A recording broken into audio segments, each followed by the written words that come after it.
Hello, everybody. Welcome to the Political Vigilante. My name is Graham Elwood. Come on now. Yes, we're making Gotham great again. I'm a crazy Batman fan. That's why we say it on the show. Guys, Political Vigilante live January 30th at the Sycamore Tavern in Hollywood. Jimmy Dore is my guest. Get your tickets now. We just did a show last night at the Sycamore Tavern. Jimmy and Steph and Ron Placone and Karen Rentowski and Mike Siegel, we were all doing the show. It was sold out. It was sold out. So get your tickets now. Come on, support the show. And you want to know why you want to go to the show on the 30th? Because we might be talking about this. Bernie Sanders set to announce 2020 presidential run. This just came out. I saw it on Yahoo. I saw it people posting it on Twitter. Two sources with direct knowledge of his plans told Yahoo News that Sanders, an independent and self-described democratic socialist, plans to announce his presidential bid imminently. While Sanders has been considering a bid for months, one of the sources said he was emboldened by the early polls of the race that have consistently showed him as one of the top candidates in a crowded Democratic primary field. In particular, the source said Sanders was heartened to see numbers indicating he is one of the leading candidates among African American and Latino voters, two groups he was perceived as struggling with in 2016. Well, that's because the Clinton campaign, she had the black vote sold up. Remember? She had that. And then Nina Turner did a speech saying, you don't just get the black vote, you got to earn the black vote. Remember that? It's pretty awesome. So, you know, we were all kind of hoping he would run. He wasn't sure and this and that and who knows what's going on. But it's pretty impressive. And here's a poll, actually, I pulled the 2020 Democratic presidential nomination. All right, this is a combination, Political, Emerson, Harvard, Harris, and CNN. This is, and they just pull an average here. Biden, 31.3%. Then Sanders, O'Rourke, Harris, Booker, Warren, Bloomberg, Castro, Gabbard, Brown, Gillibrand. He's almost 2 times more than O'Rourke. I think Joe Biden's very beatable. Because here's the thing that Bernie Sanders, if he's smart, he will capitalize on his understanding of working class people. He will do what he did, in his last campaign, and he will do what he did after even the presidential election, where he did that town hall meeting in West Virginia, and he's fought for $15. He got Amazon and Disney to raise their wages. There's some things I've seen him do where I'm a little like, oh, he's a little too much playing ball with the Democratic Party and a little vague on how we would handle, terrorism and war and stuff like that. But he does have this going for him. The most popular politician in America, poll says. The Vermont Senator is the only national politician a majority of voters actually like, according to a new poll.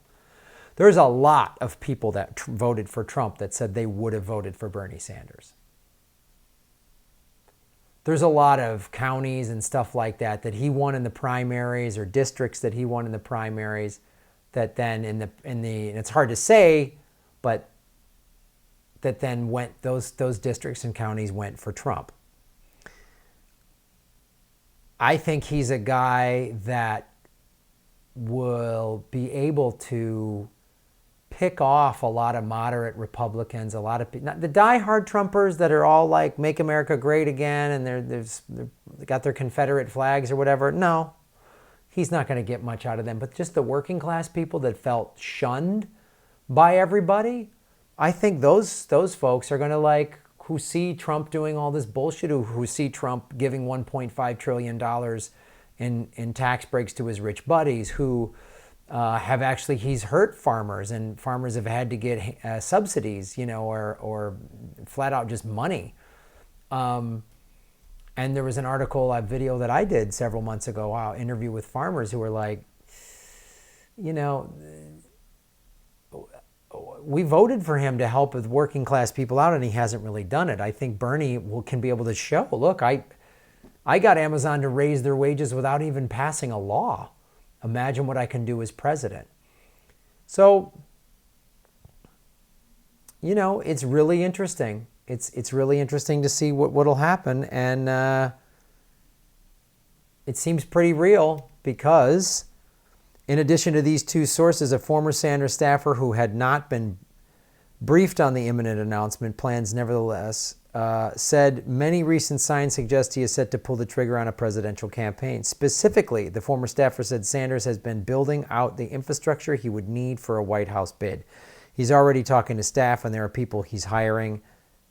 They're nailing down contracts with vendors. All the movement is there for him to run, the ex-staffer said.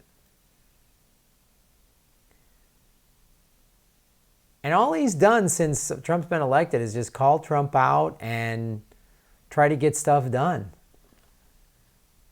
The Clinton people are not going to like him, of course. The diehard Clinton people are going to get behind Kamala or Joe Biden. Biden hasn't really formally announced. He's just talked about it. So it's going to be interesting to see what this is going to mean, what's going to happen. So I think he could really just, I don't know. And will the Democratic Party just try to blatantly screw him over again? I don't think they could do that twice in a row. They might try, but I think enough people were just going to go, he gets the nomination and everyone is rallying behind him. And then if he gets the nomination, you'll see when he's the nominee and starts really campaigning to be president, you'll see how he'll go into red states and he'll get people. And like I talk about this, the DSA has opened up more chapters in Texas than anywhere else. And he's going to go to that. He's going to go to Texas and he's going to get those folks and they're going to rally around him. And he's going to talk about labor and he's going to talk about Workers' Party and he's going to talk about, $15 an hour. And he's going to talk about those things and hopefully really push a Green New Deal and really talk about we got to save the planet. So it gives me some hope, man. Just hearing that gives me some hope. So we'll see what happens, guys. Speaking of hope, I hope you come out to the Progressive Comedy Tour shows that I'm doing with Ron Placone in March. We're going to Lafayette, Oxford, Mississippi, New Orleans, and Pensacola. April, we're going to Texas. May, we're going to Salt Lake City and Boise. And June, we are going to D.C., New Haven, and New York City. We're going to hit a lot more East Coast shows, but those are the ones that are confirmed. All those tickets are available at grahamelwood.com. And of course, please support the Patreon. Every little bit helps. Thanks for watching.